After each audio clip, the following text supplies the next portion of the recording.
Hey guys! For today's video ay nagluto nga po ako nitong nagmamantikang ginataang manok. Ito nga at with matching malunggay pa. So kapag nagluluto nga po ako ng ganitong recipe sa manok ay una ko pong ipiniprito muna ng bahagya itong aking manok. Mas masarap po kasi kapag bahagya mo ng ipiprito bago nyo talaga gatain itong ating manok. Bali ito po ay sinison ko ng asin at paminta. Hindi naman po kailangan pritong-prito, kailangan po ay ganyan lamang yung bahagyang mapapula lamang ito magkabilang side itong ating chicken. At kapag ganyan na po ay pwede nyo na po yung hanguin and syempre set aside po muna. At sa kapareho pong kawali, binawasan ko lamang po ang mantika ay dito na rin po ako nigisa ng bawang at sibuyas. Actually guys, pwede rin po kayo maglagay dito ng luya. Yun nga lamang po naubusan pala ako ng luya.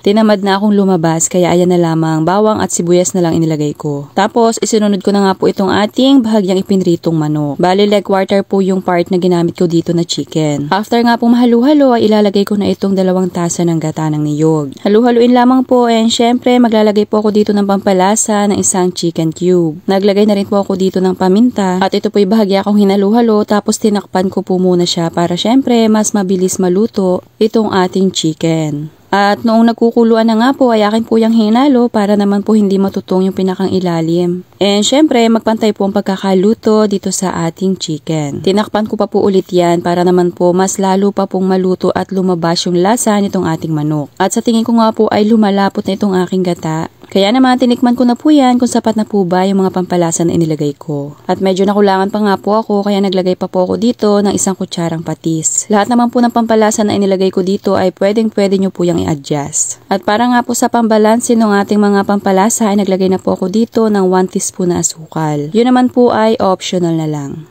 At syempre, mas masarap po yung may konting anghang, kaya naglagay na rin po ako dito ng sili. At ayan o, kitang-kita nyo naman na nagmamantika na itong ating gata. So dahil malapit ko na itong hanguin, ay inilagay ko na dito itong malunggay. Mas masarap po kapag lalagyan ninyo ng malunggay. So akin po yan tatakpan ng sandali hanggang sa malaya lamang po itong ating malunggay. So ayan, kaunting halu-halo na lamang po yan at yan po ay pwede nyo na pong hanguin. At kung umabot ka nga po hanggang dito sa part ng ating video, ay pakipusuan nyo naman po itong ating nagmamantikang ginataang manok. And syempre mag-comment na rin po kayo kung nagustuhan nyo po ba itong ating recipe ngayong araw. At kung hindi nyo pa nga po ito nasusubukan, subukan nyo na rin po dahil talaga namang amoy pa lang nakakagutom na. At buti na nga lamang meron pa ako natirang kanin. Kaya naman na-testing ko na kaagad kung ano ba lasa nitong aking nagmamantikang ginataang manok. And syempre, masarap po yung ganitong recipe sa manok. Sobrang malasa kaya naman bagay na bagay talagang ipares sa kanin kahit pa kaning lamig. So sana nagustuhan nyo po itong aking recipe ngayong araw sa manok. Thank you for watching.